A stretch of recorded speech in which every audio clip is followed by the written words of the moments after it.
Pues vamos allá con la última mesa.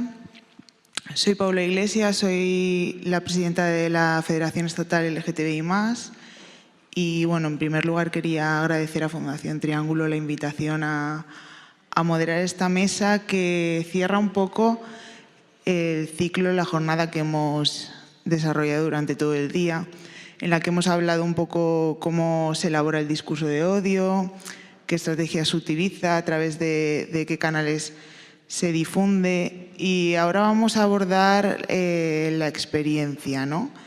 Cómo experimentan ese odio las personas que forman parte de grupos, bueno, pues que están siendo amenazados o atacados a través de estos discursos. Es verdad, como se ha ido mencionando a lo largo del día, que nos encontramos en un momento algo agridulce, donde hemos podido ver pues, bastantes avances a nivel legislativo, pero que eso combina con una percepción a nivel social, que ahora hablaremos de un aumento de estos discursos de odio que llevan luego pues, a consecuencias terribles, como hemos podido ver recientemente, ¿no? Y que no es casualidad que el blanco de esos discursos pues, sean grupos que bueno, ahora lo abordaremos, pero que llevan ya una mochila de histórica discriminación.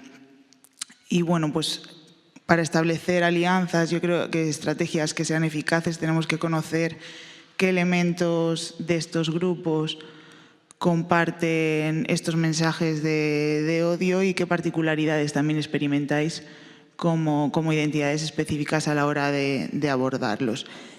Y para eso contamos esta tarde con Jesús González Amago, presidente de la Comisión de Diversidades Sexuales, LGTBI+ y Discapacidad del CERMI. Jesús es técnico experto en Fundación 11 y también autor de los ensayos Reinventarse, la doble exclusión y Sin barreras, sin armarios, que analizan la situación de las personas LGTBI con discapacidad en España. También contamos con Carmen Martín, que es una mujer que vive con VIH visible, secretaria de CESIDA, la coordinadora estatal de SIDA. Su labor profesional la desarrolla en la Asociación Ciudadana Cántabra Antisida y ha presidido la Red Cántabra de lucha contra la pobreza y la exclusión social y la coordinadora Trabajando en Positivo.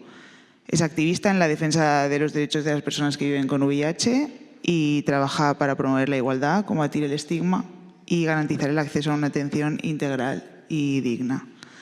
También contamos con María del Carmen Cortés, que es licenciada en Derecho y máster en Derechos Fundamentales. Trabaja en el Departamento de Igualdad y lucha contra la discriminación en la Fundación Secretariado Gitano y coordina el servicio de asistencia y orientación a las víctimas de discriminación racial o étnica, un servicio público que es prestado por el Órgano Nacional de la Igualdad en colaboración con 9 ONGs.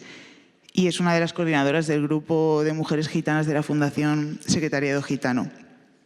Y por último, en conexión online tenemos a Ale López, que es activista intersex de Argentina Intersex, que dirige la organización Argentina Intersex y copreside el Comité Intersex de ILGA Mundo.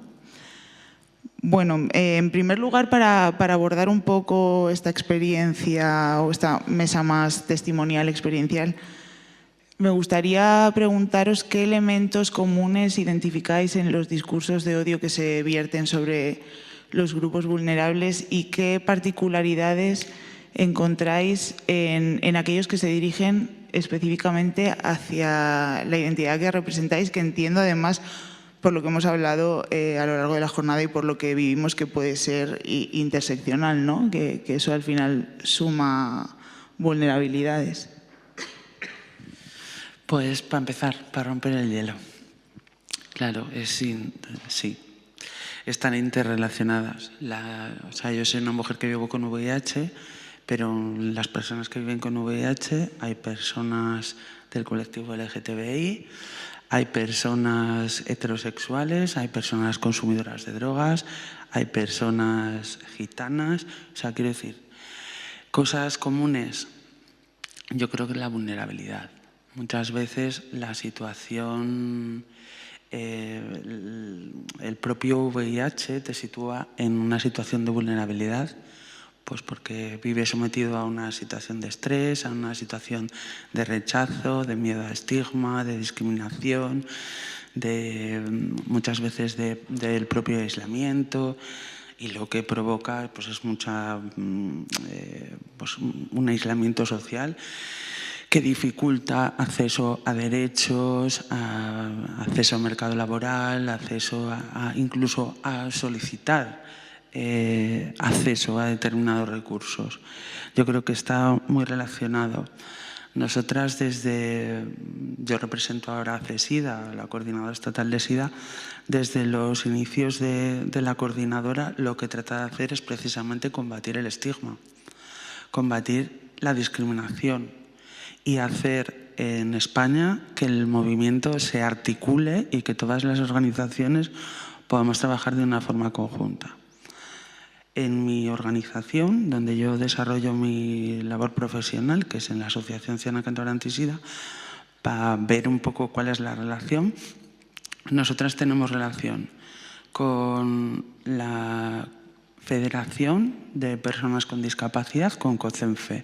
¿Por qué? Porque personas con VIH tienen reconocido un grado de discapacidad, que además están en situación de pobreza, vulnerabilidad y otras cuestiones. Luego, yo he sido presidenta de la Red Cántabra de Lucha contra la Pobreza y la Exclusión Social, de APN. ¿Por qué? Porque muchas personas que viven con VIH están en una situación de pobreza, están en una situación pues, hay personas migrantes que están en una situación administrativa irregular, hay personas que están sin hogar, hay personas que están en consumos activos de drogas, hay personas que tienen problemas con determinadas adicciones o consumo de alcohol, con sustancias o sin sustancias, y pierden todo su dinero, por ejemplo con el juego, etc. O sea, está relacionado con eso. Luego, además, nosotras trabajamos con la coordinadora. Hemos estado con muchas... Es que me ha hecho reflexionar mucho la mesa anterior.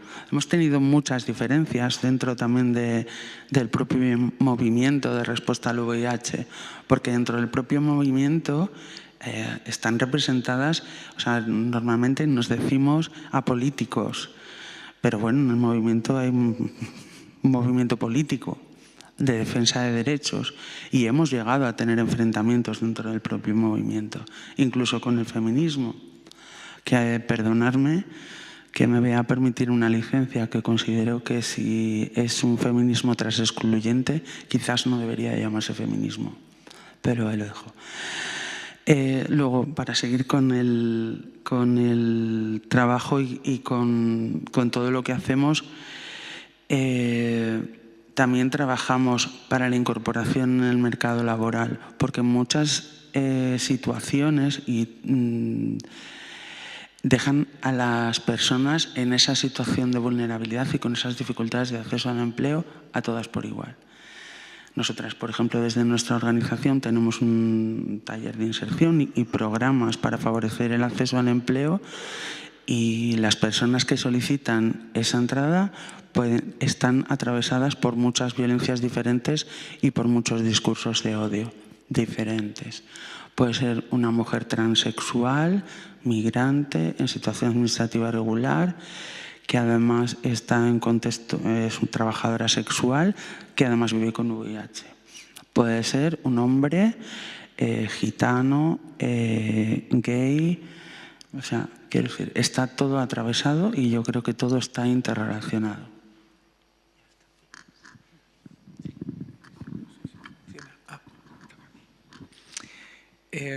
Buenas tardes a todos y a todas.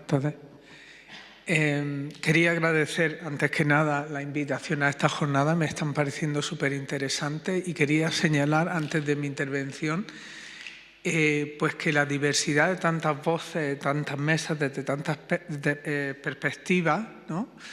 Nos hacen tener una visión, si lleva la mano ya a la hora que es las 6:00 de la tarde. Esta mañana tenía una sobre la temática, ¿no?, sobre qué se iba a avanzar, y ahora tengo otra, definitivamente.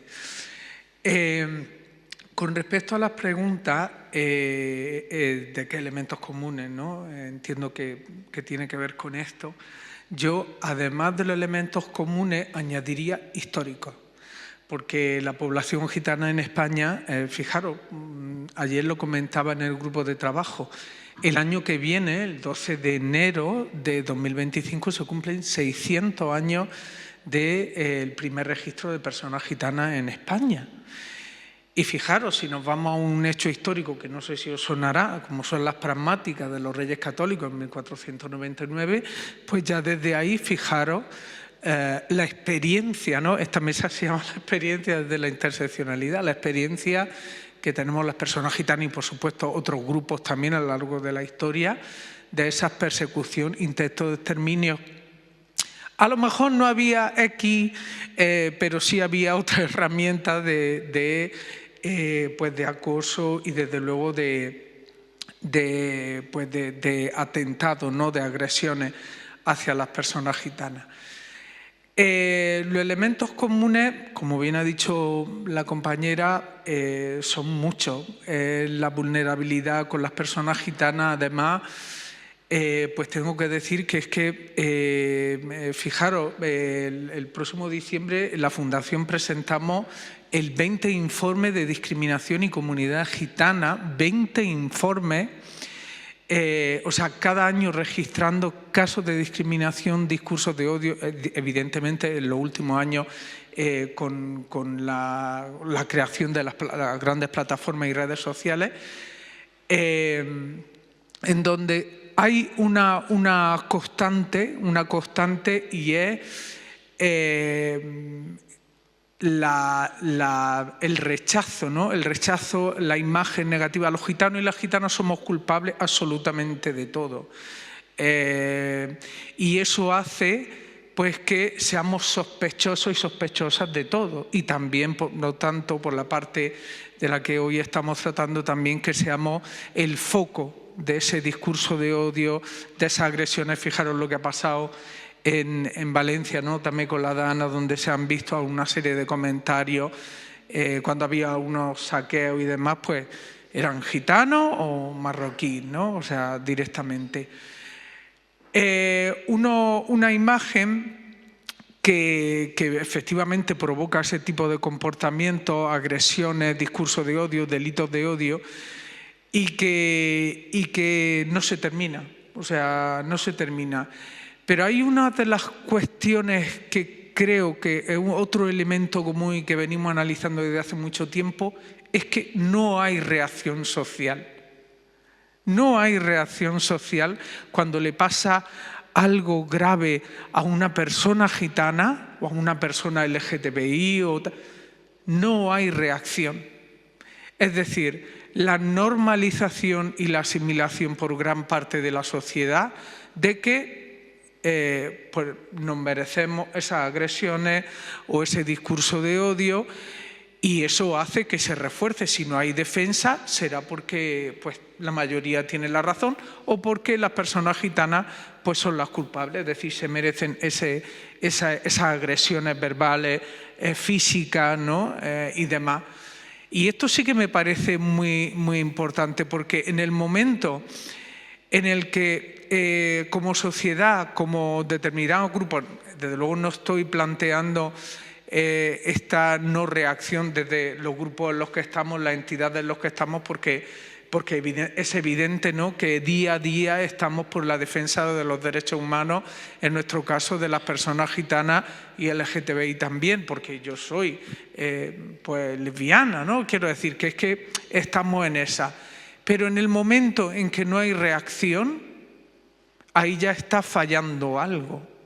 Y además muy importante, porque entonces estamos reconociendo, por otra parte, que casi 1 millón de personas en España pues no nos merecemos ni la defensa de derechos, ni a lo mejor no somos ciudadanos entonces, porque si no hay defensa de derechos, pues tampoco entonces somos ciudadanos, y por lo tanto hablamos, ¿no?, de discurso de odio, delito de odio, ese elemento que es la deshumanización, la exclusión, la humillación, pues se lleva a un nivel tan alto pues que casi es imbatible, ¿no? Y entonces eso para mí creo que son los elementos comunes y son elementos muy peligrosos, desde luego.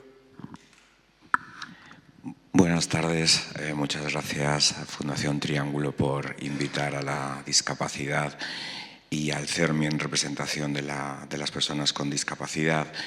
Los elementos comunes con otros discursos del odio son más comunes que particulares, ¿no? Porque ya en la Ley General de los Derechos de las Personas con Discapacidad y de su inclusión social, en su artículo 2F se dice: toda conducta no deseada relacionada con la discapacidad de una persona que tenga como objetivo o consecuencia atentar contra su dignidad o crear un entorno intimidatorio, hostil, degradante, humillante u ofensivo, se considera delito de odio. Pero a mí sí que me gustaría matizar a lo mejor dos rasgos o dos características un poco que quizás diferencien del resto de los colectivos, ¿no? Y el primero es el concepto del capacitismo.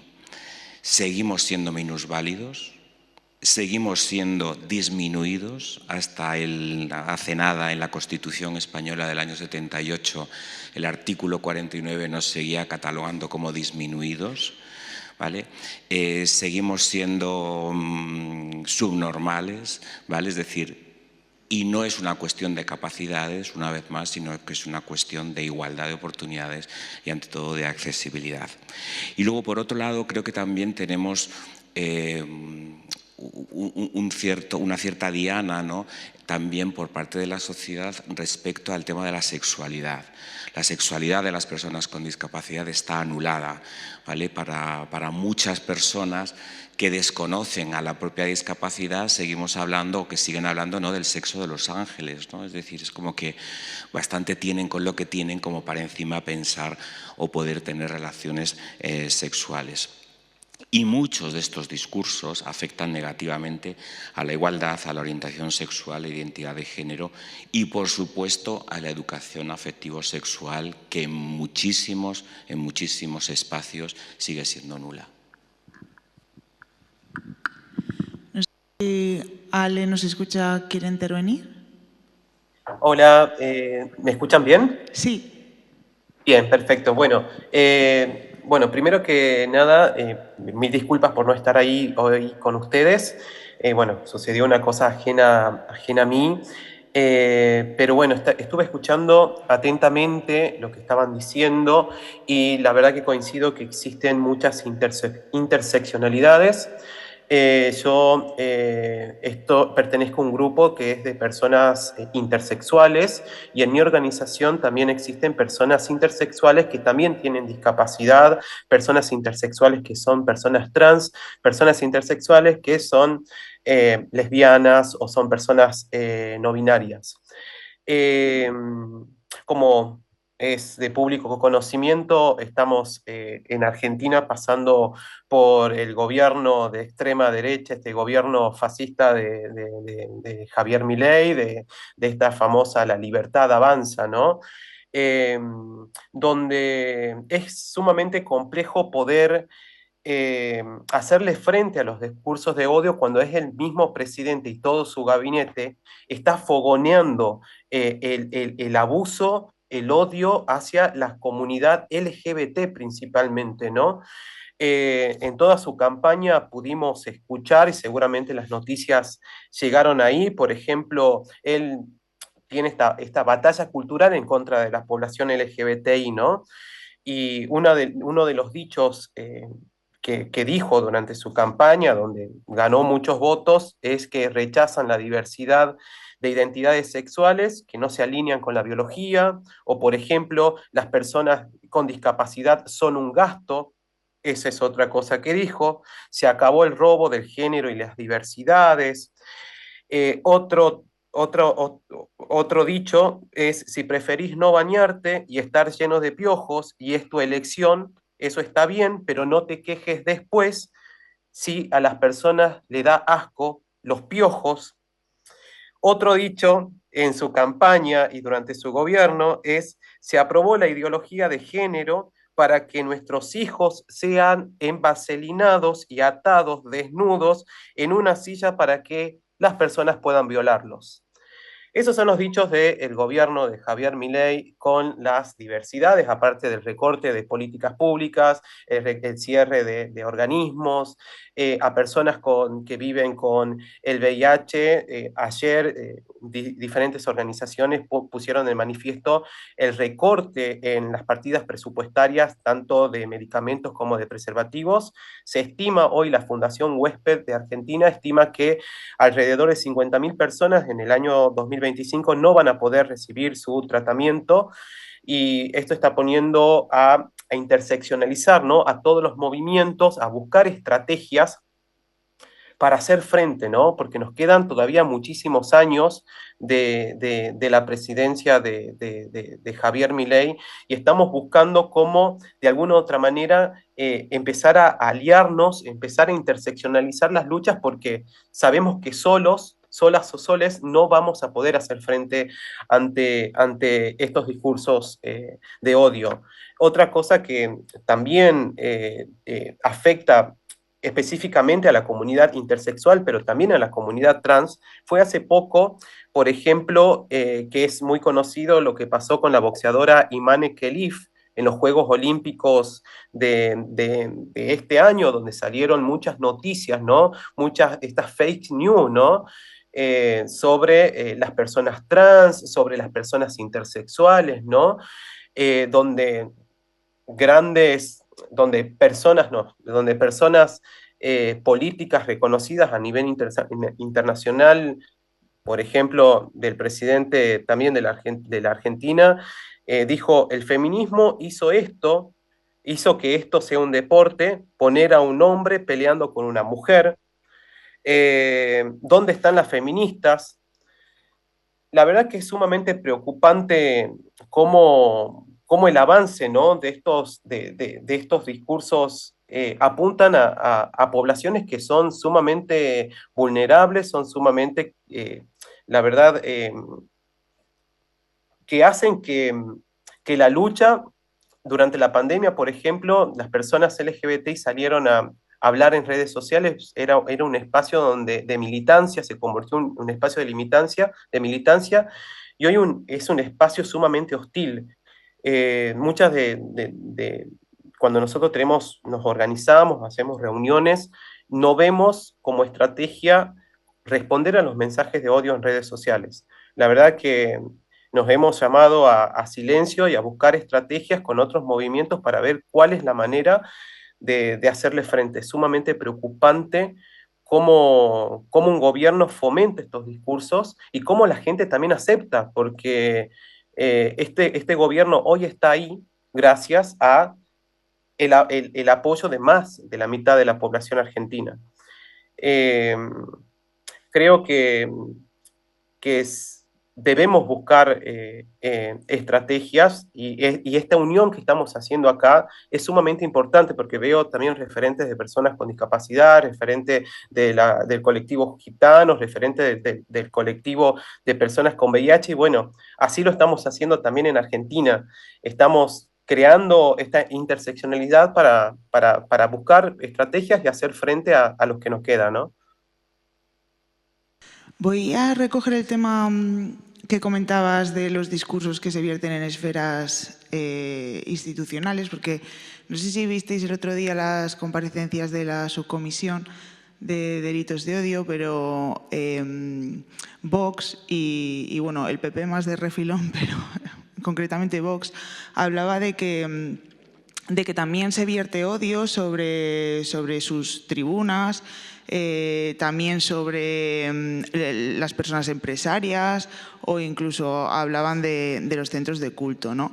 Y bueno, pues dejaron caer el mensaje de que nosotras como que queríamos hacer ver que había un odio bueno y un odio malo. Entonces, quiero plantearos si el odio se vierte igual hacia todo el mundo o efectivamente podemos hablar de grupos vulnerables.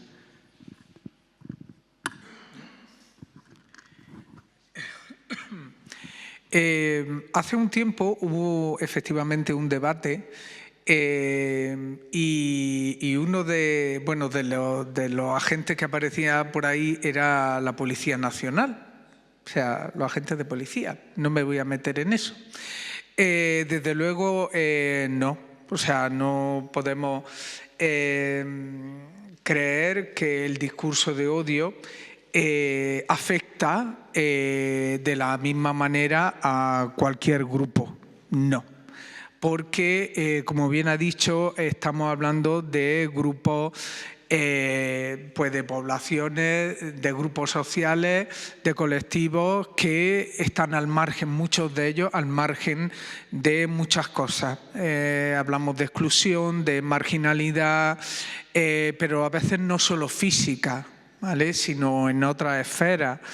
Entonces, de altos niveles de pobreza, en el caso de las personas gitanas, de una discriminación y un discurso de odio, ¿no?, que luego daré algunos datos y demás, pues que es prácticamente cotidiana en los distintos ámbitos, en las redes sociales, pues sin control absoluto.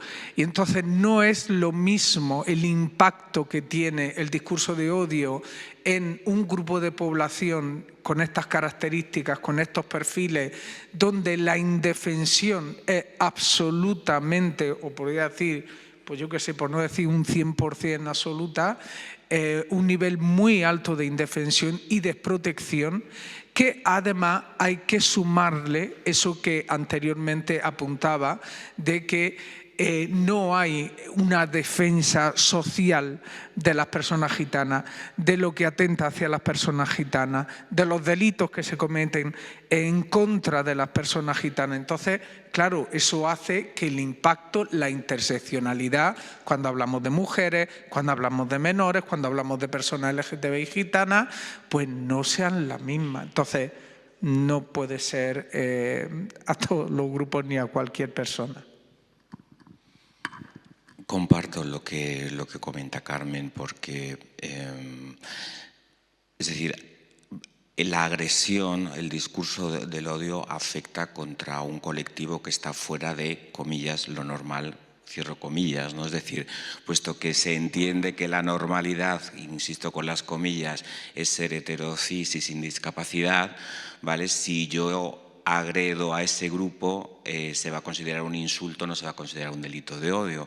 Y yo aquí, fijaros que le hice la pregunta a Copilot, a ChatGPT, y me decía, es importante abordarlo desde la generalidad, pero eso es un insulto, es decir, es una expresión verbal o escrita que tiene como objetivo ofender o menospreciar a una persona, aunque puede ser hiriente u ofensivo, generalmente no tiene la intención de incitar a la violencia, mientras que eso llevado a grupos, a colectivos específicos, ¿vale?, sí que se considera un delito de odio. Nosotros conocimos hace, bueno, a primeros de año aproximadamente, se acercó a nuestro centro a pedir trabajo a una mujer trans de talla baja y sorda. Es decir, 4 rasgos de discriminación juntos en esa persona. Claro, nos encontrábamos con ¿qué empresa va a contratar a esta persona? Con lo cual ya estamos atentando contra el primer derecho de por sí, que es el trabajo en empleo digno, ¿vale? Claro, y a partir de ahí nos íbamos construyendo esa realidad de cómo afrontar las posibles injerencias, delitos, insultos, ¿vale?, contra esta persona en su día a día, pero también en su futuro puesto de trabajo, si es que lo conseguíamos para ella, ¿no? Con lo cual, comparto que los delitos de odio atentan directamente contra aquello que está fuera de lo que se consideraría norma y que la suma de diversidades también afecta mucho más a esos delitos de odio y discursos de odio.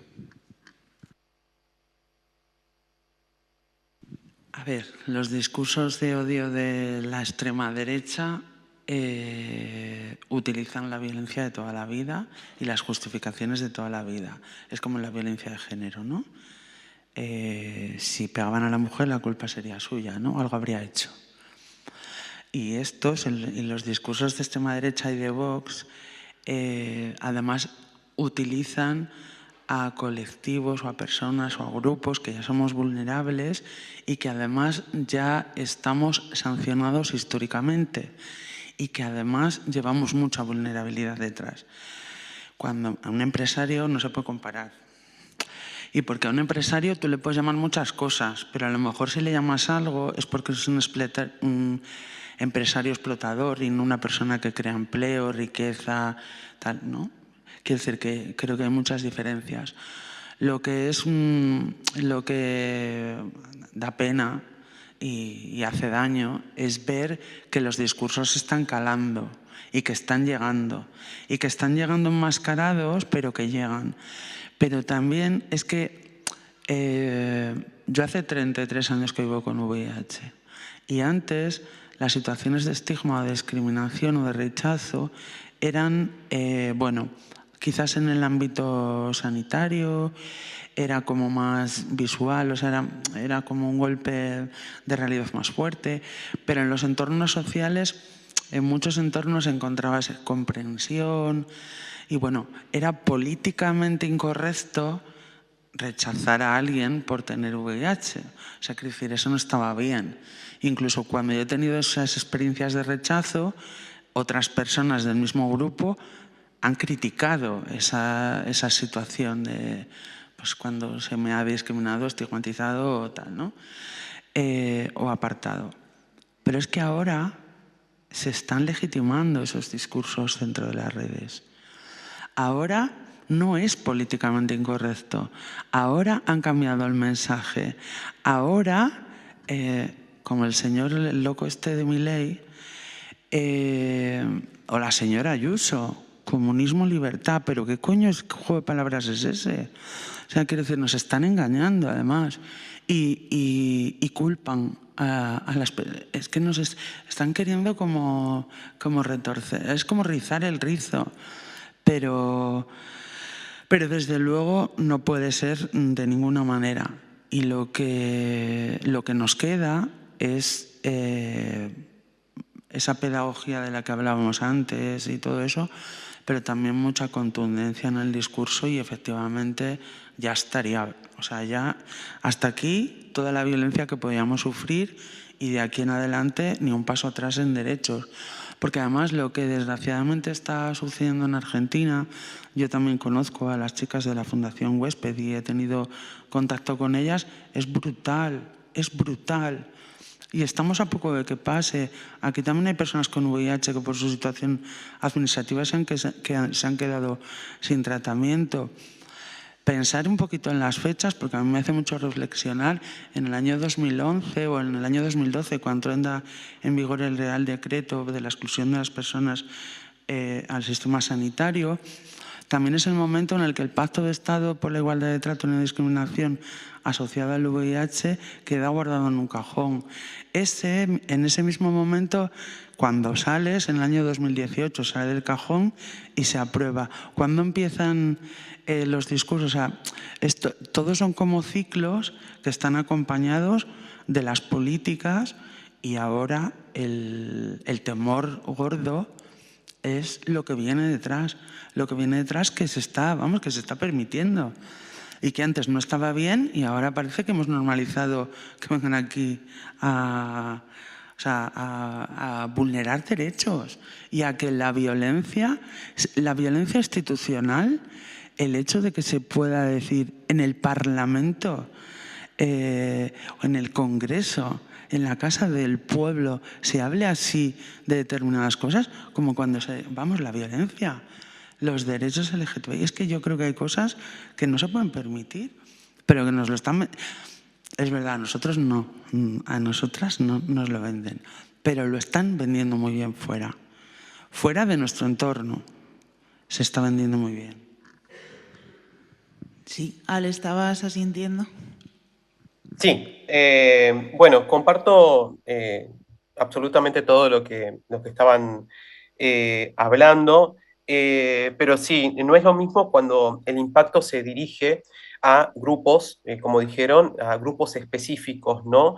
Y esto se agrava también con lo que habían dicho también cuando no existe una reacción social, ¿no? Y se legitiman estos discursos de odio. Eso es lo más aterrador que existe, porque no solamente se queda en el propio discurso de odio en una red social, donde, bueno, está el anonimato que permite la impunidad y todo eso, sino que sabemos que esos discursos nos llegan a nuestros teléfonos personales, nos llegan a nuestros correos personales, nos llegan a nuestras casas, a pintar afuera, con pintadas afuera de nuestras casas. La verdad que es muy triste cuando toda nuestra vida hablamos de derecho y cuando hay esta contranarrativa y que salen a decir que nosotros lo que pedimos no es derecho, sino es privilegio. Cuando nosotros queremos acceder, no sé, a un documento nacional de identidad, en el día de ayer, por ejemplo, eh, Argentina tenía una ley que permitía a las personas tener un DNI no binario. Bueno, el día de ayer el presidente anunció un decreto para que se derogue esa ley, así que ya las personas no binarias no van a tener su documento nacional de identidad como personas no binarias.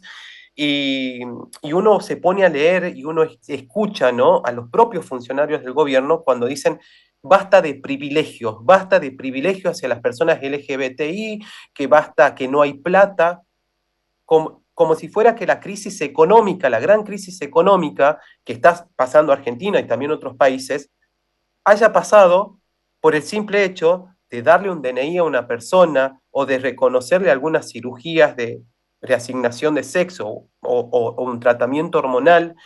La verdad que es es preocupante la falta de reacción social, es preocupante cómo Argentina, y pongo este ejemplo, ¿no? Pongo siempre este ejemplo y cuando me toca hablar en otros lados para que estos discursos de odio que hacen que estos gobiernos fascistas puedan ascender tan fácil como sucedió, como está sucediendo en Perú, como sucedió en su momento en Brasil, como sucedió también en Argentina, la gente tome conciencia de la gravedad de los discursos, de estos discursos que un presidente y todo su gabinete se dirija a una población específica y realice su campaña política, es terrorífico, es muy terrorífico. Pero bueno, para cerrar esta idea, utilizan a los grupos más vulnerables, a los grupos más específicos, y acá no solamente es con la población LGBT, sino con la población indígena, con las mujeres, perdón, con los pueblos originarios, con las mujeres, con los migrantes. Lo escuchamos hace 2 semanas atrás, 3 semanas atrás, también a Trump cuando en su discurso sobre las personas migrantes en Estados Unidos y la gente aplaude todo eso. La verdad es que es sumamente preocupante el contexto mundial en el que estamos atravesando. Habéis nombrado varias el tema de la inacción y de la falta de conciencia social.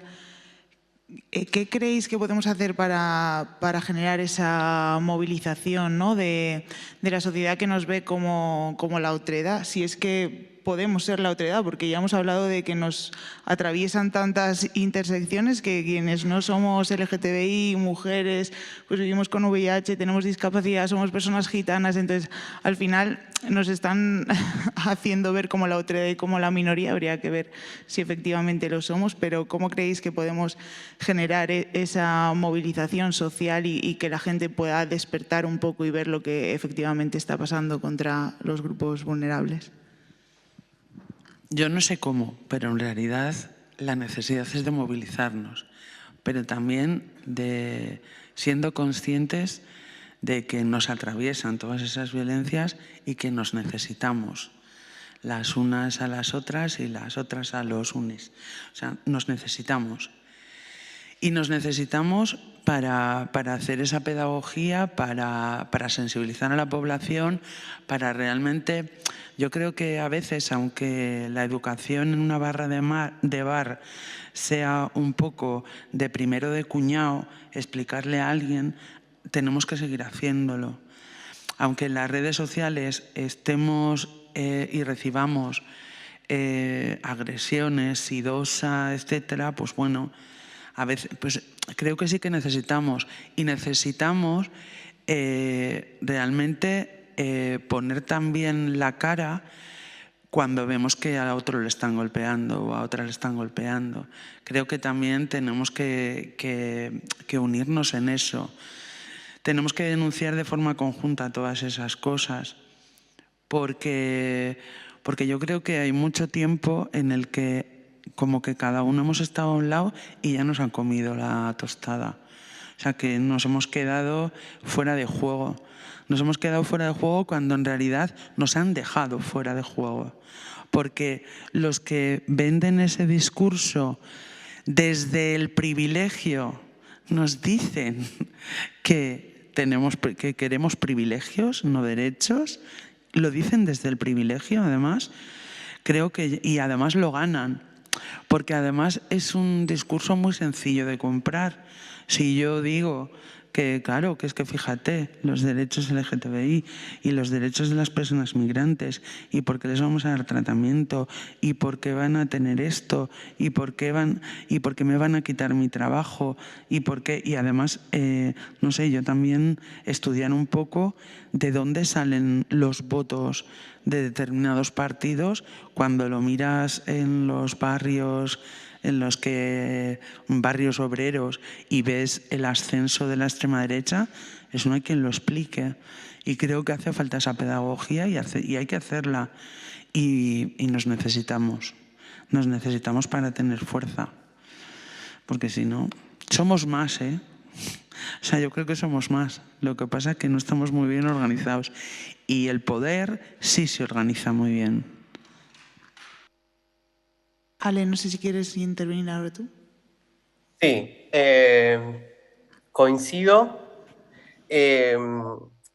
Lo que nosotros estamos aplicando ahora, en este momento que estamos hundidos en el barro mismo, es volver a reorganizarnos, volver a pensar en estrategias como, por ejemplo, cosas que nos olvidamos cuando teníamos organismos, cuando teníamos un montón de cosas en Argentina, y yo creo que ahí también hago como una culpa, ¿no?, de los movimientos, que es ir, por ejemplo, a sensibilizar. Sabemos que existen muchas personas que no tienen acceso a la información, que no tienen acceso a la información de diferentes maneras. Hablamos de personas con discapacidad, personas ciegas, que no les llega la información de una determinada manera.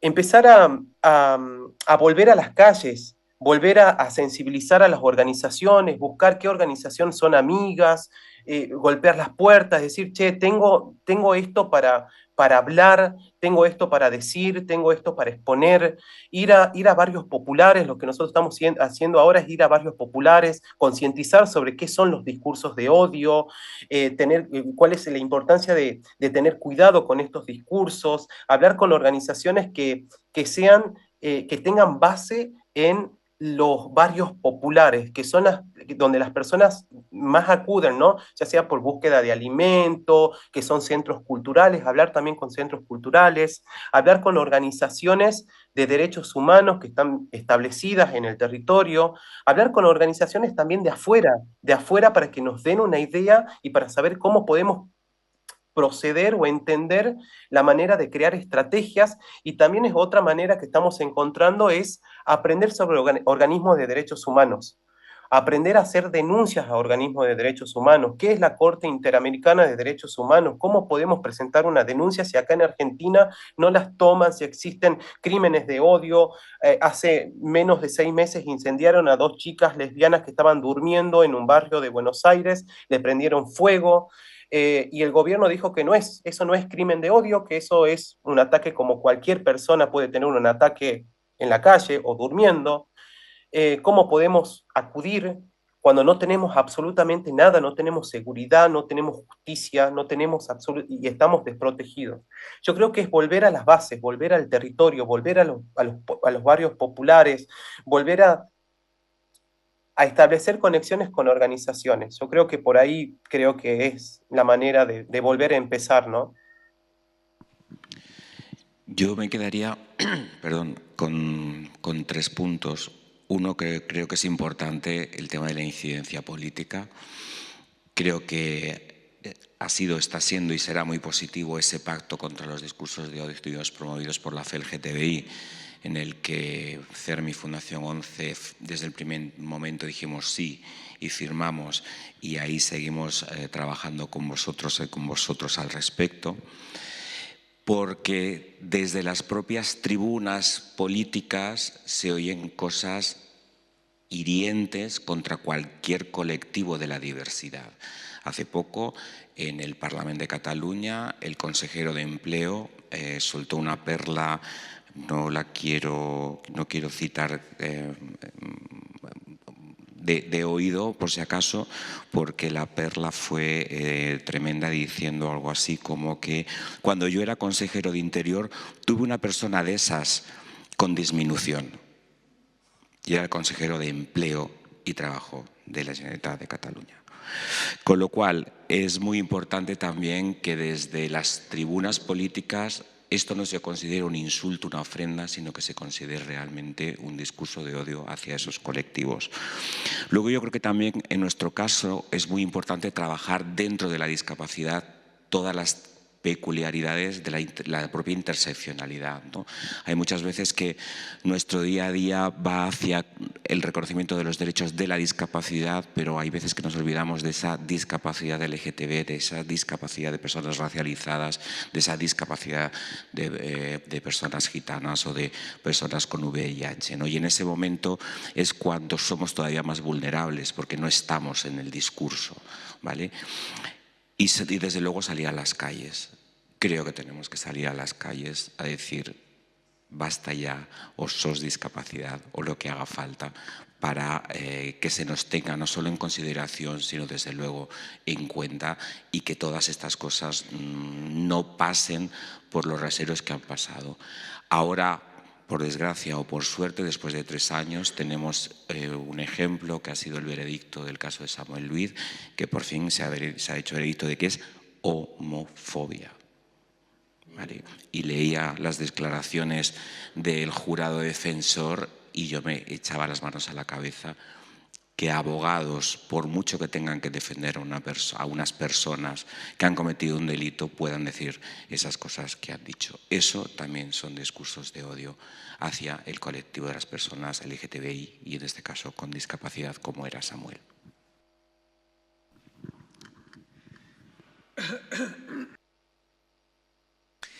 ¿Qué se puede hacer más, además de salir a la calle?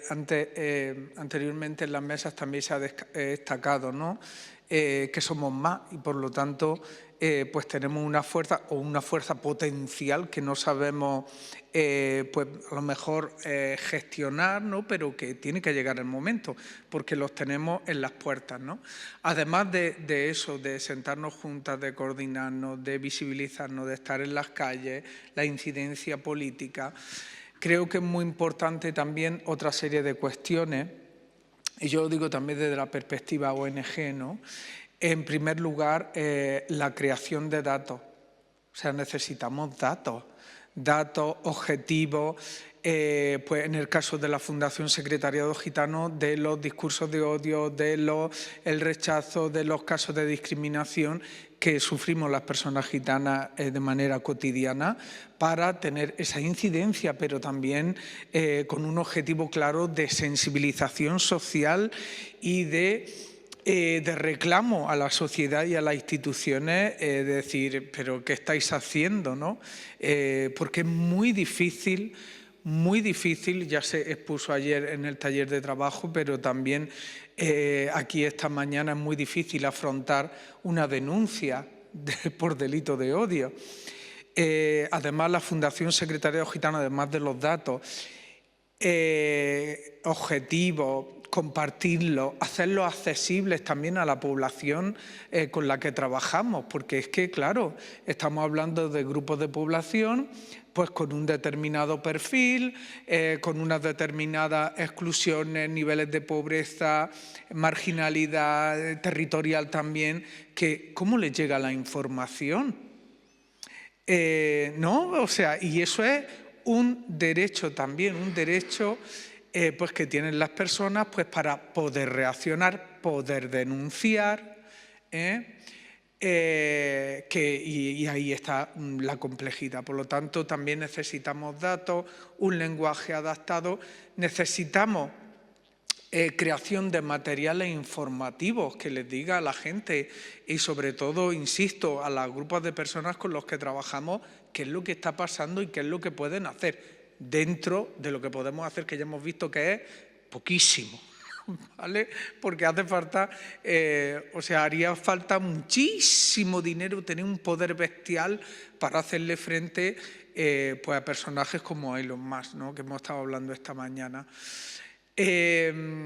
Por lo tanto, esos materiales y también, pues bueno, otra de las cuestiones que es verdad que agradecemos, ¿no? Y que nos alegramos de que estos últimos años se han reforzado pues los agentes especializados en delitos de odio. Hablo de la Fiscalía, de la Oficina Nacional de Delitos de Odio, y de otros agentes, ¿no? Que están ahí, que hay también creación de documentos por su parte, me refiero a la evolución de los delitos de odio por parte del Ministerio del Interior, pues que también son datos, ¿no? que se exponen y que evidentemente tienen que tener un impacto no solo en las instituciones, sino también en las normas de protección de esos derechos humanos pues que vulneran y atacan estos discursos de odio. Ahí también es necesario un desarrollo normativo adecuado con más impacto. Me refiero en la protección de las personas y en la garantía de derechos. También en el resarcimiento de las personas, porque hablábamos en todo momento de víctimas de delitos de odio, pero ¿cómo se resarcen a estas personas? ¿Qué mecanismos existen? Ahora mismo no hay ninguno. Porque es muy difícil. Yo os comento que por ejemplo, en lo que es en el ámbito de trabajo, ¿no? en el que estoy, sabemos que hay una ley integral de igualdad de trato, pues que se aprobó efectivamente en 2022, 15, ¿no? de 2022, y todavía estamos esperando el nombramiento de la autoridad independiente. Se supone que es una autoridad relevante en la protección de las víctimas, ¿no? ¿Y dónde están? No lo sé. Entonces, quiero decir que hacen falta muchísimas cosas, pero desde luego hay algunas que son claves, ¿no? Por parte de la Fundación Secretariado Gitano, pues yo quería también, ¿no? Pues que como la Fundación Secretariado Gitano, desde que salió el Código de Conducta de las grandes plataformas en 2016, es una entidad Trusted Flagger, o sea, una entidad fiable y por lo tanto, pues desde 2016 venimos reportando pues discurso de odio antigitano ante estas plataformas y los datos que os decía anteriormente, pues por ejemplo, en el 7º ciclo de seguimiento de esta conducta, ¿no? que pertenece a 2022, se reportaron 3.634 casos pues de los distintos grupos, ¿vale? LGTBI, pueblo gitano, pueblo judío, musulmanes, migrantes, entre otros, ¿vale? Y casi el 17% eran de personas gitanas, o sea, era el grupo digamos, mayoritario, el grupo mayoritario. Por lo tanto, también incidir en aquellos espacios en donde podamos, pues para generar alianzas, pero también para generar otros canales de visibilidad de que esta realidad, los discursos de odio, la discriminación, los ataques hacia las personas gitanas, pues están ocurriendo y necesitan de una respuesta por parte de las instituciones y por supuesto también de la clase política, ¿no? que decíamos aquí. Estábamos hablando de la movilización social, pero Carmen también ha comentado las repercusiones que puede tener, ¿no?, sobre las personas que acuden a vuestras ONGs, porque es verdad que la recepción del odio puede llevar a la generación de alianzas, como hemos hecho con el Pacto de Estado, pero también, como comentabas, ¿no?, a que las víctimas o las personas que reciben estos ataques pues genere más estrés, más aislamiento, y eso lleva, pues, como estábamos comentando, a quizás pues a no denunciar. No sé, en esta experiencia del odio que estamos abordando, si habéis notado este tipo de consecuencias en las personas que acuden a vuestras ONGs. Sí, claro. El 86% de las personas que viven con VIH, hay estudios, hay muchos datos de estudios, el 86% oculta su estado frente al VIH como estrategia contra el rechazo. El 76% no lo dice nunca.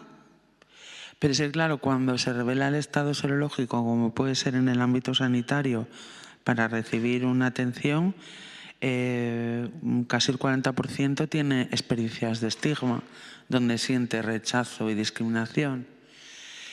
Esto lo que causa es, en muchos casos, soledad no deseada, pero también enfermedad mental. También tristeza, depresión, ansiedad, intentos autolíticos, en muchos casos también suicidio, porque son personas, lo que hablamos desde el principio, hay muchas personas que atraviesan muchas violencias, muchas, que puede ser, pues eso, yo creo que ya las he dicho antes. También hay estudios como el que mide el impacto del estigma en las personas VIH, pero que pregunta a la población en general sobre cómo nos percibe a las personas con VIH, y aunque ha ido mejorando año tras año, todavía también hay como 5 millones de personas que le gustaría que llevásemos en una medallita que ponga sidosa. Quiero decir, porque eso todavía pasa en nuestro país, porque eso lo dice el último informe, que no está desactualizado. O que casi el 40% no le gustaría y cambiaría a su hijo de colegio si supiera que hay que comparte escuela, o sea, su hijo, un compañero tiene, un niño, una niña, un niño tiene VIH, ¿no? Entonces, bueno, pues esto lo único que provoca es dolor en las personas, y el dolor puede traer pues muchas, ya he dicho. Pues la verdad es que los datos no son...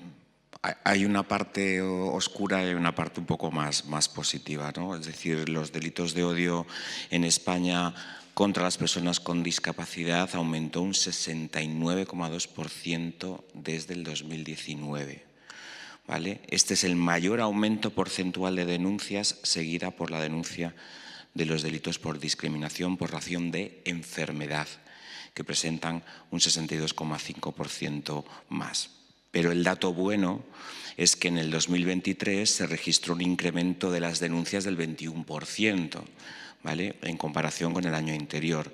Este aumento se atribuye a una mayor concienciación y sensibilización social sobre estos delitos, lo que ha llevado a más personas a denunciarlas. Pero también tenemos otra barrera más, y es que muchos de los delitos denunciados por personas con discapacidad intelectual y trastorno mental no llegan a nada porque se considera que estas personas están, entre comillas, locas. Y es una realidad y es una problemática que existe desde el colectivo de las personas con discapacidad y trastorno mental. Esta persona se lo ha inventado para llamar la atención. Esta persona es una mentira porque es una rayada o es un momento de su bipolarismo o es cualquier otra historia de estas, ¿no? Con lo cual realmente es preocupante que también desde el Poder Judicial o desde las entidades correspondientes, empezando por las autoridades y demás, pues no se tenga en consideración este tipo de discapacidad al respecto, ¿vale? Y los delitos de odio más comunes son aquellos motivados por racismo y xenofobia, seguidos por los relacionados con la orientación sexual e identidad de género, como todos habéis dicho y como todos ya un poco sabemos.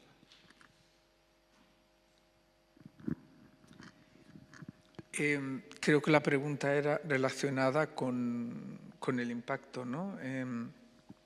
Con el impacto en las personas en quienes recaen las víctimas. En el caso de las personas gitanas, cuando mencionaba anteriormente, ¿no?, la larga historia de persecución, intentos de exterminio, digamos en la época del régimen franquista también, ¿no? Es decir, en el antes de 1978, leyes que específicamente decían cuidado con las personas gitanas, ¿no?, vago y maleante, es decir, señalamiento histórico continuado que ha provocado hasta día de hoy, ¿no?, un sentimiento en las personas gitanas de normalización y de asimilación de esos insultos y de esas agresiones. No pasa nada. Bueno, es que somos gitanos. Muchas veces nos dicen esto. ¿Por qué no nos dejan entrar en ese bar? Porque somos gitanos. Pero bueno, no pasa nada, nos vamos a otro sitio y a uno de un primo mío o de alguien conocido que sí nos deja, ¿no? O sea, hay un sentimiento de asimilación y normalización de ese tipo de comportamientos, ¿no?, muy alto, que hace que no se denuncien este tipo de comportamientos y el discurso de odio tampoco. Luego genera un sentimiento de culpabilidad muy grande, porque si a mi madre le ha pasado esto y a mi padre también y a mi hermano también y a mi vecino también y a no sé quién más, pues será por algo. Y entonces ese sentimiento inmoviliza a las personas, pero inmoviliza en la denuncia, moviliza también a la hora de pedir ayuda a las instituciones que deberían garantizar, ¿no?, o que deben garantizar y proteger a la ciudadanía en igualdad de trato y de condiciones, cosa que a veces pues tampoco, desgraciadamente, no ocurre. Y esto también provoca un aislamiento y un rechazo, ¿no?, el no querer relacionarte. ¿Para qué? Si me van a señalar. Entonces, claro, también a eso, a la desconfianza y luego también a la dificultad de los procesos de denuncia, ¿no? Vale, yo pongo la denuncia, pero ¿a dónde va a llegar? Si me llaman gitana de mierda, ¿qué van a hacer con eso? Si en el Código Penal se han despenalizado los insultos y tal. O sea, ¿qué es lo que tenemos que poner? ¿Cómo lo probamos? ¿Agravante de racismo? Muy difícil. Entonces, ¿qué pasa? Que también, ¿para qué? ¿Para qué la denuncia? Desconfío en los agentes que me tienen que proteger y que me van a proteger, pero además sigo acumulando mentalmente, pues eso, una sensación como de incapacidad, o sea, o de desprotección tan alta que la mejor protección es el aislamiento social, el estar en mi entorno más cercano y en no moverme de ahí. Y eso pasa no solo con las personas gitanas, también con otros grupos, desde luego.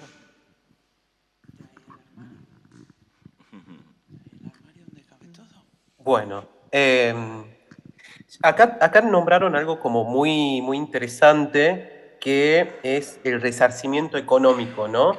¿Quién se hace cargo del estrés? ¿Quién se hace cargo de la violencia? ¿Quién se hace cargo de los abusos, ¿no?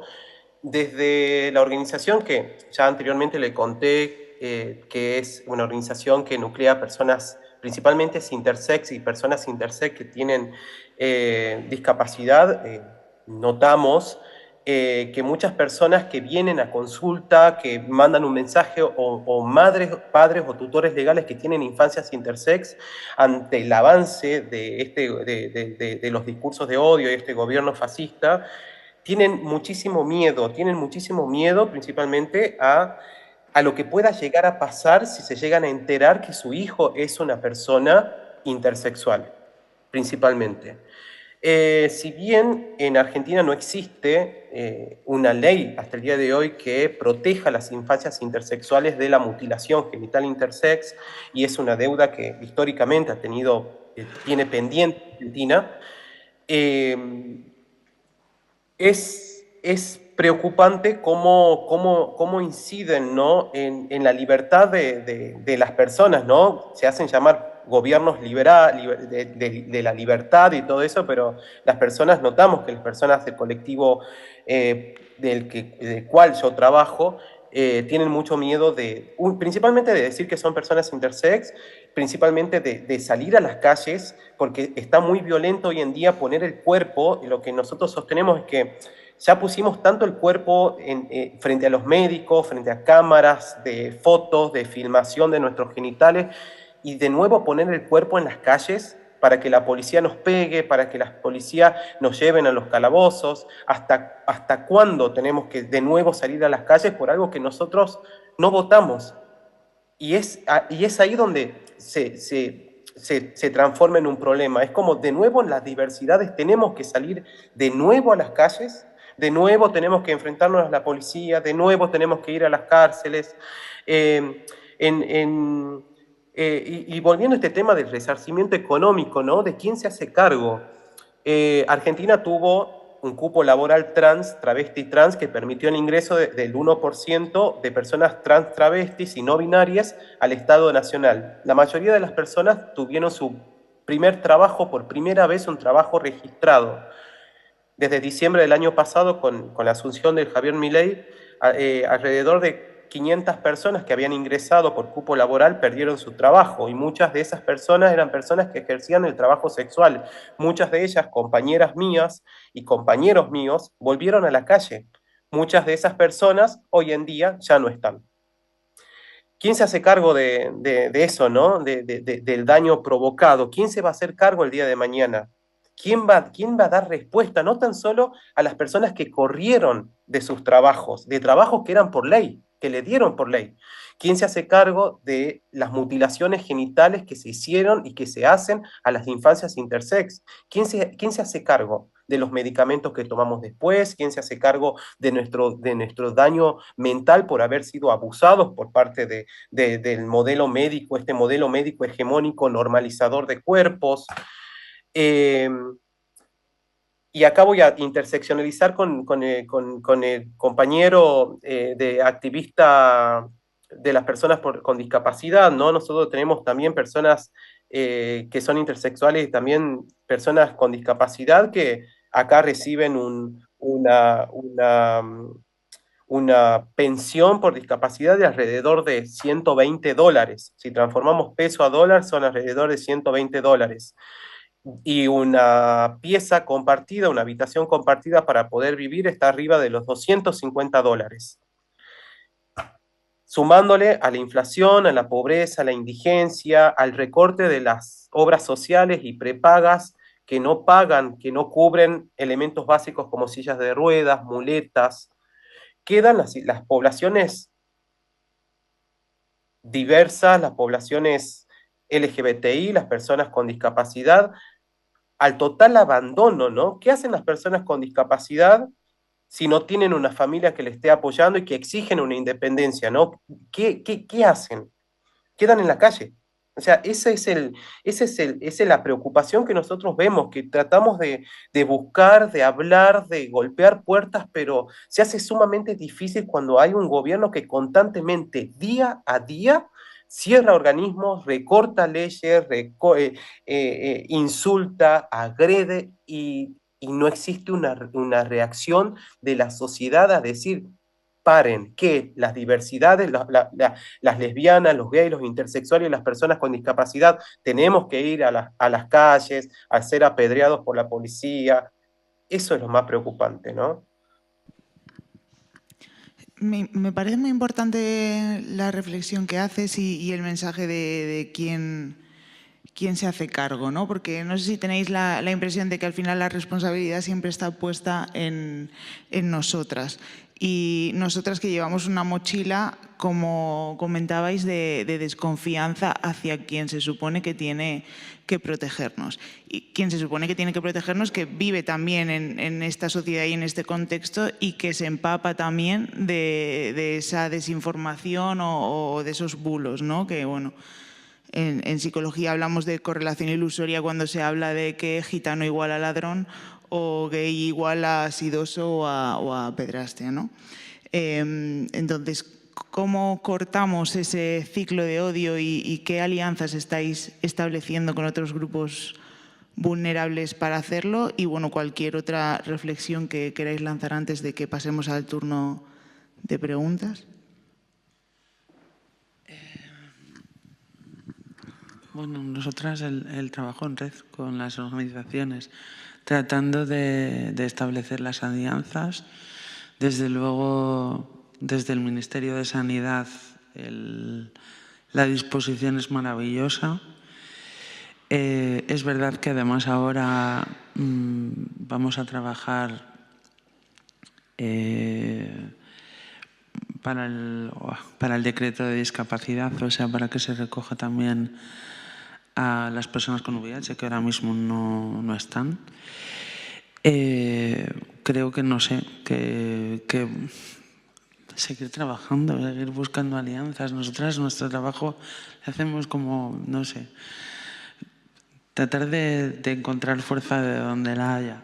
Quería solo comentar una cosa de lo que comentaba el compañero, que es que, lo siento, estoy muy cansada y me he perdido. ¿Vale? Le quería decir una cosa y me he perdido. Ahora lo digo.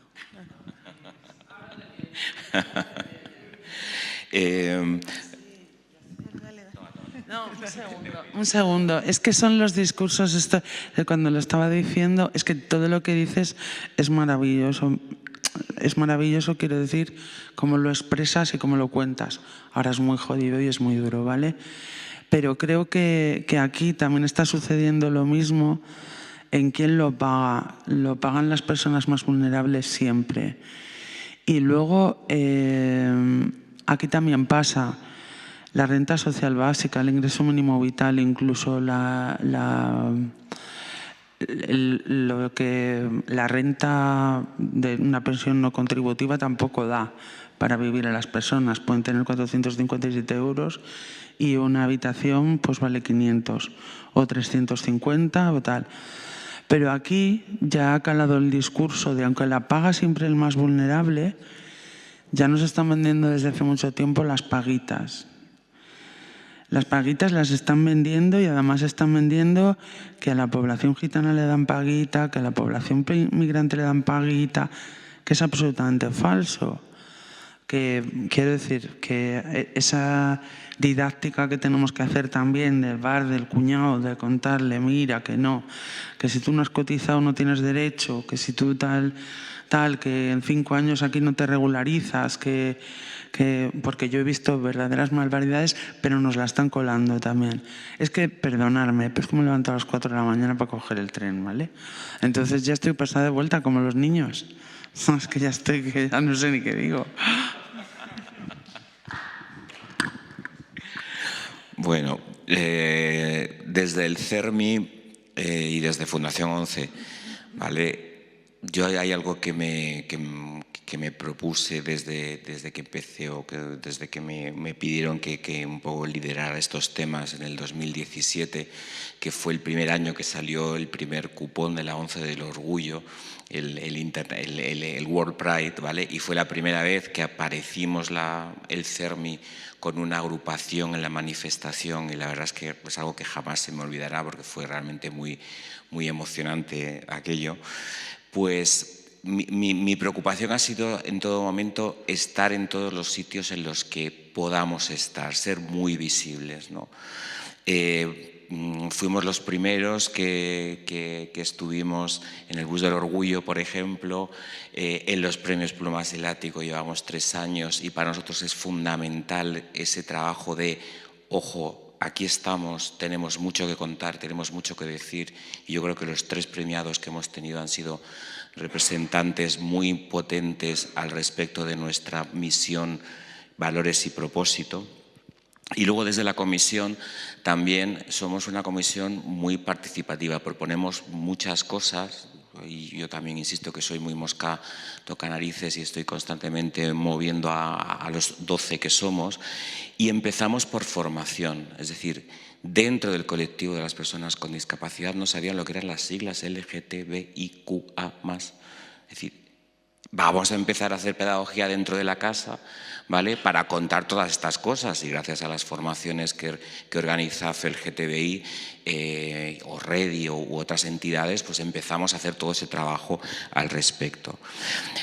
Estamos en el pacto LGTBI, el pacto contra los discursos de la FELGTBI, estamos en el Consejo de Participación de las Personas LGTBI, en el que la discapacidad tiene una vocalía.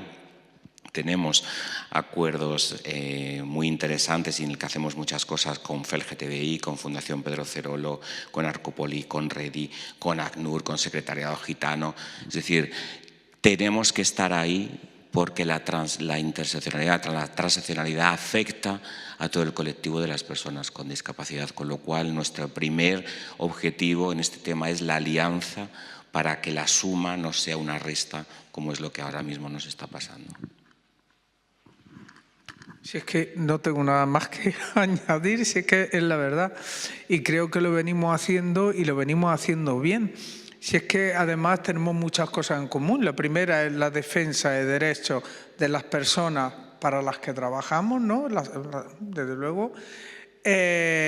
Y la defensa frente al odio, ¿no?, y frente a la discriminación. Eso es, yo creo que la línea básica, que es muy grande, muy potente, y luego efectivamente es que en el caso de la Fundación Secretariado Gitano, que es una entidad que lleva más de 40 años ya, o sea, imaginaros, es decir, no solo con CERMIEN, la EAPN, con Save the Children, por el tema de la educación, porque aquí se ha hablado esta mañana, esta tarde, a toda hora, y debemos de hacerlo y seguir haciéndolo, y es que la educación, la formación de nuestros menores, de esa generación que está ahí, que está consumiendo desgraciadamente gran parte de todos estos contenidos, pero que todavía podemos incidir en ellos y en ellas. O sea, que es muy importante que esta cuestión también la sepamos poner como prioritaria, valorarla, ¿no? Porque no está todo perdido, porque si ya lo damos todo perdido, pues entonces mal. Las alianzas efectivamente son muy importantes porque nos hacemos más fuertes. Y eso yo creo que es clave, ¿no?, en este tipo de lucha y de propósitos como el nuestro ahora mismo. Bueno, yo, disculpen que sea una persona como muy pesimista, pero últimamente se escucha acá en Latinoamérica como cuando hay estos avances de estos discursos de odio, estos gobiernos fascistas, que la respuesta es el amor y abrazarnos y estar abrazados. Yo creo que no, que yo creo que sí es necesario el amor, sí es necesario todo eso, pero yo creo que tenemos que ser muy estratégicos. Acá comparto mucho qué es lo que estamos haciendo nosotros, que es la formación interna. Creo que es momento no tan solo de abrazarnos y quedarnos abrazados esperando que venga otro gobierno que nos represente y esperar 4 años y que nosotros quedemos ahí en el camino. Yo creo que por ahí no es, pero sí es importante la formación interna. ¿Cuántas personas LGBT no saben qué son las personas intersex, ¿no? Y cuántas personas intersex no saben también qué son las personas con discapacidad, qué derechos tienen las personas con discapacidad, cómo podemos hacer materiales accesibles así las personas con discapacidad puedan saber lo que nosotros estamos haciendo. Por ejemplo, nosotros hicimos el primer manual en braille sobre qué es la intersexualidad, qué hacer si pensás que sos una persona intersexualidad, y los repartimos a todas las bibliotecas para personas ciegas en Argentina, porque sabemos que la información no llega de la misma manera a todas las personas. también implementamos una estrategia, por ejemplo, de lenguaje sencillo, acá se llama lengua franca, que es explicar la intersexualidad. Yo sé que la definición de intersexualidad es sumamente compleja porque debes tener, no sé, conocimientos de biología, conocimientos de medicina, pero explicar la intersexualidad así cualquier persona puede entender de una forma sencilla qué es lo que es. Y yo creo que esas son las estrategias, por eso yo también decía mucho el trabajo territorial, ¿no? Empezar a verla a las otras organizaciones no como competencia, sino como organizaciones que podamos salir adelante juntas, ¿no? También cuántas personas intersexuales piensan que el VIH es algo lejano, la hepatitis es algo lejana, la tuberculosis es algo lejano, ¿no? Hace un mes hicimos un conversatorio, por ejemplo, sobre VIH y derechos humanos, donde asistieron muchas personas intersex de Latinoamérica y el Caribe, donde no tenían conocimiento de profilaxis, por ejemplo, no sabían cuáles eran los derechos de las personas con VIH, no sabían, no sé, cuáles son la ley que está en Argentina, la última ley que se aprobó. La verdad que notamos muy preocupante esa situación. También creo que es muy importante reforzar nuestras organizaciones internas, pero también empezar a ver la parte jurídica, que creo que a todos, a la mayoría nos falta, ¿no? Esta parte, ¿qué son los derechos humanos? ¿Cuáles son mis derechos? ¿Qué es el trato digno? Que nosotros nunca lo tuvimos, las personas intersex, cuando fuimos a los hospitales. Bueno, pero qué es el trato digno? ¿A qué se refiere? Y también creo que una estrategia muy buena es mapear las organizaciones en nuestro territorio. Por ejemplo, yo vivo actualmente en Tucumán, que es una provincia muy chica, y es mapear las organizaciones amigas, los observatorios jurídicos, las fundaciones que trabajan, que tienen algún abogado, abogada o abogada que pueda realizarnos algún escrito. Y otra también es muy importante, es, por ejemplo, que sepamos cuál es el rol de la Corte Interamericana de Derechos Humanos, cómo se escribe un informe periódico para los informes de los comités de la ONU. Por ejemplo, nosotros aprendimos a escribir un informe sobre qué es lo que sucede con los derechos del niño en su informe periódico para Argentina, y pudimos exponer qué es lo que está sucediendo con el gobierno de Milei, con los derechos de los niños. Yo creo que es muy importante en este tiempo, más allá de abrazarnos y del amor y de todo eso, yo creo que es momento de prepararnos, y para que si en algún momento llega un gobierno que nuevamente nos escucha, podamos también hacer y decir y plantearnos desde otro lugar, ya no un lugar tan pasivo, sino un lugar de decir, bueno, nosotros queremos esto y queremos que si en algún momento este gobierno se va, no quedarnos sin nada, porque al final cada 4 años en Argentina viene un gobierno, nos da, viene otro gobierno, nos quita. Y el argentino es así, está acostumbrado cada 4 años a vivir crisis económica, endeudamiento con el FMI, y 4 años después los pagan, otra vez la deuda, y bueno, necesitamos también poner un alto a eso. Así que bueno, eso. Bueno, gracias a las 4, y nos quedan unos minutos para que os puedan hacer preguntas.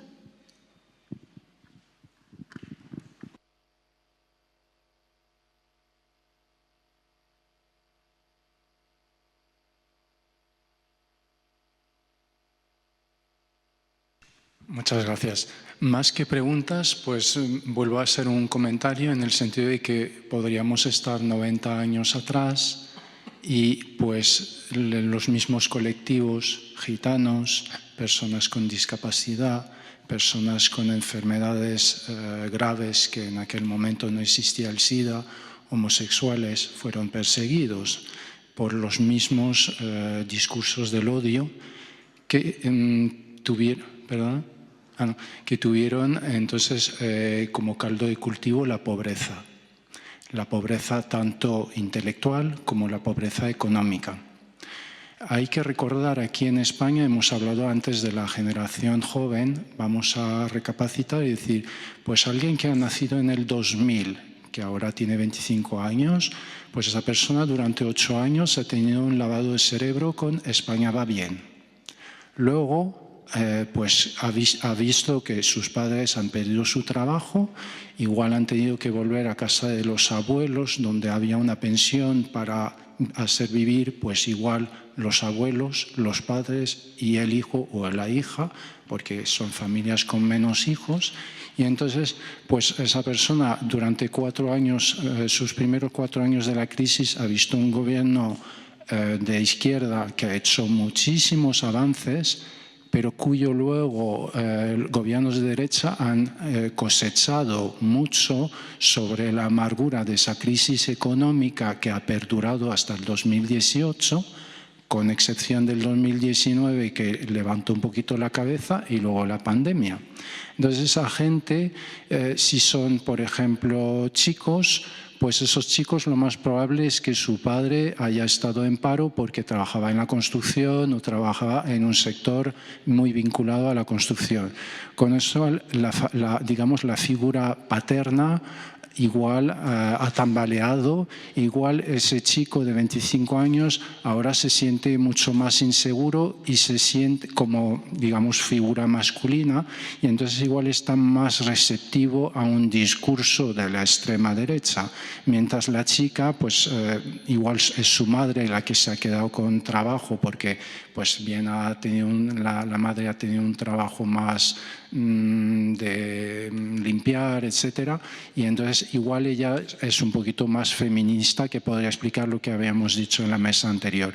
Pero total, entonces llegamos a una generación que tiene 25 años que están muy opuestos, pero que pues han visto pues los derechos de acceso a la universidad no duplicar, sino triplicar o más, con lo cual ahora quien accede a la universidad son las familias acomodadas, las familias pobres no pueden mandar a sus hijos a la universidad, entonces esa gente pues tiene los trabajos basuras de siempre, mal pagados, tiene que seguir viviendo con los padres porque la vivienda está que no la puede ni siquiera alquilar una habitación, entonces lógicamente esa gente tiene una amargura, porque es una generación que no se siente, digamos, apoyada por incluso el partido de izquierda que tenemos ya de 2 legislaturas, porque pues se hace lo que se puede, pero claro, entonces esa gente sigue en la pobreza y es el caldo de, digamos, esos poderes de la extrema derecha, que realmente es gente adinerada, pero que necesita del apoyo de la gente muy pobre, que en números les permite llegar a tener el poder. Porque, lógicamente, si estuvieran en su núcleo entre ricos, pues no tendrían ningún poder político. Entonces, yo vuelvo al tema de que ¿qué es lo que tenemos que hacer? Pues sí, salir mucho más a la calle, estar mucho más presentes. Pues, por desgracia, me da mucha pena, pero el tema del VIH, pues se habla el 1 de diciembre, pero los 364 días del año no hay realmente mucha visibilidad fuera del pequeño ámbito entre nosotros, ¿no? El tema de los gitanos, pues como bien has comentado, pues llevamos 6 siglos aquí en España y en el resto de Europa también, no tanto en mi país, en Francia, pero en el este de Europa también. Pues no sé, tal vez visibilidad más en acontecimientos, pues yo qué sé, como aquí el gitano se vincula mucho con el flamenco, etcétera, pues no sé qué, en cualquier feria, pues que haya mesas o que haya una cosa de información sobre los gitanos, ¿no? Pues los discapacitados, pues ¿por qué no poner, yo qué sé, una publicidad en la cual se ve lo dificultoso que es para una persona en una silla de ruedas bajar o subir una escalera del metro porque no hay un ascensor? Es que se me ocurre que hay muchísima posibilidad de llegar a la población, al pueblo, y el pueblo además lo tenemos con nosotros porque tenemos empatía, porque precisamente ahí es nuestra carta que tenemos que jugar, pero es que hemos dejado de comunicar con la gente, y no es el tema de digamos, las aplicaciones, etcétera, es el terreno presencial, y ahí es donde gana la extrema derecha, que va a los barrios humildes y que va rastreando y recogiendo votos y votos y votos. Ahí está, yo creo que lo que tenemos que hacer es ocupar el espacio público y ser más presente.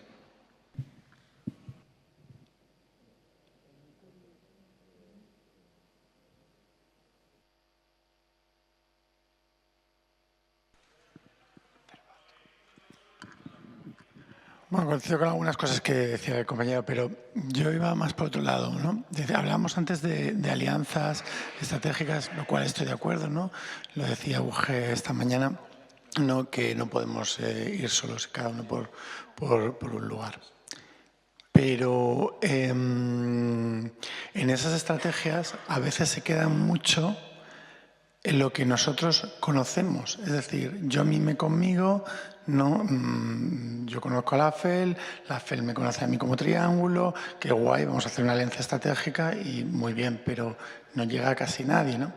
Sin embargo, hace 4 semanas hemos visto cómo ocurrían unos hechos en Valencia, la Dana, ¿no? Y como en muy pocas horas la extrema derecha nos generaba toda una red de apoyo, o al menos así la han vendido, y así nos ha llegado.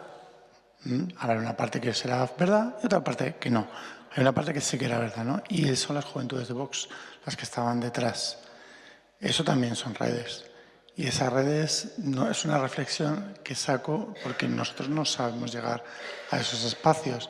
A lo mejor no queremos llegar a esos espacios, pero en esos momentos esas personas se comen todo el terreno emocional y nosotros nos quedamos fuera, absolutamente fuera.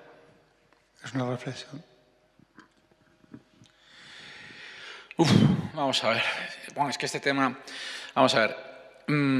Yo lo que creo que deberíamos hacer los movimientos sociales, que es el análisis que yo hago, evidentemente deberíamos ir primero a lo común que tenemos entre todos. Evidentemente, la idea del pacto contra los discursos de odio precisamente surgió así. Se pensó, lo pensamos desde Federación, como ir a lo que unía a todos los grupos vulnerables, que era precisamente el sufrimiento entre los discursos de odio. Y eso era lo que hacía que pues, fuera tan sencillo, entre comillas, sumar todas estas voluntades, ¿no?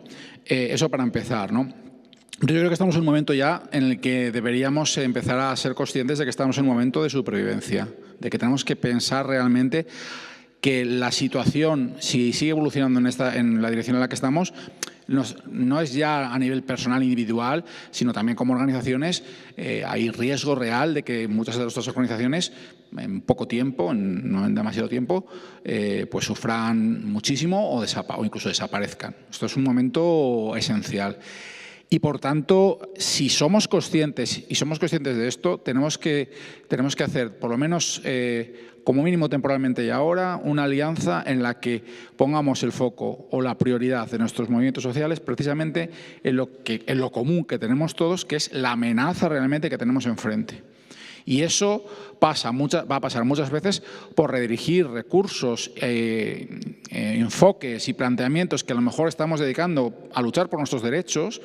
Va a pasar, porque no tenemos recursos infinitos, desafortunadísimamente, va a pasar para centrarlo en hacer frente a esa amenaza que si no la paramos y no la hacemos frente a ella, nos va a arrasar, es que nos va a arrasar. Yo, creo que ayer en el taller estuvimos hablando, yo creo que hay una serie de elementos que la ultraderecha ha manejado, ¿no? Y que realmente nos están superando, ¿no? Evidentemente creo que nosotros deberíamos hacer una revisión del discurso, que creo que debería ser la más común ante todos los grupos vulnerables para hacer frente a la sociedad a esa amenaza que hay encima de la mesa.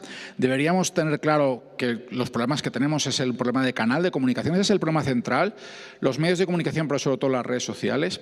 Si ese tema no se aborda o no encontramos una manera de por lo menos mitigar, si no cortar, esa difusión de información falsa, no se puede hacer nada, porque lo ha comentado hace un momento Raúl, dice lo del tema de Revuelta y la Dana.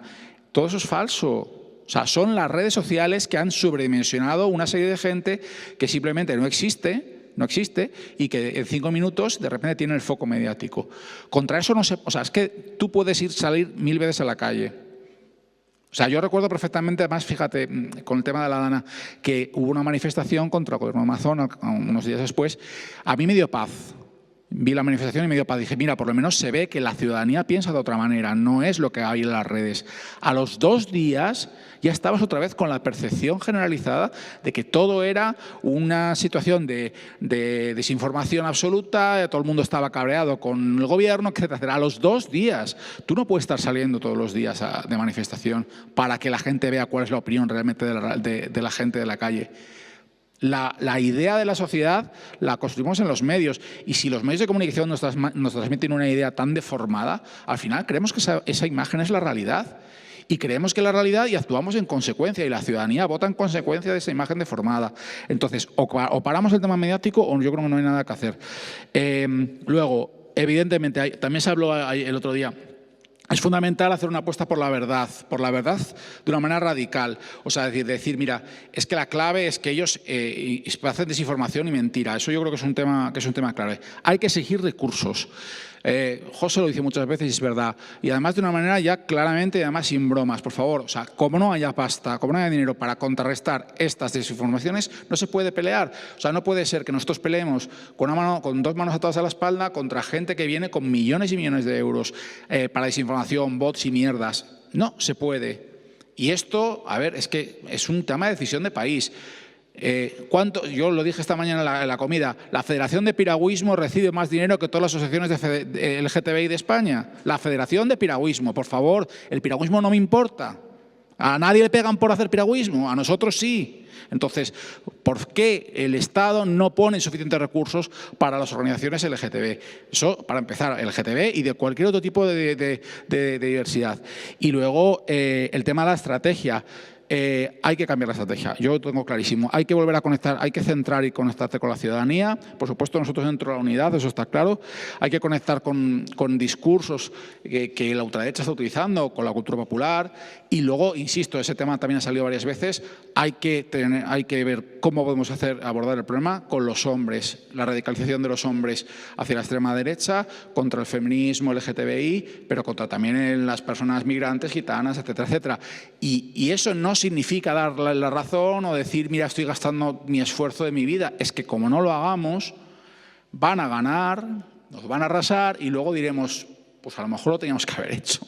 Entonces yo simplemente, mi reflexión es, yo estoy muy preocupado, yo lo llevo estando años, pero creo que como no seamos conscientes de que ahora estamos todavía a tiempo, a lo mejor, y como no hagamos lo suficiente y nos unamos, hay que crear estructuras específicas, hay que luchar, y todo esto que he planteado, yo no sé a dónde vamos a llegar, la verdad.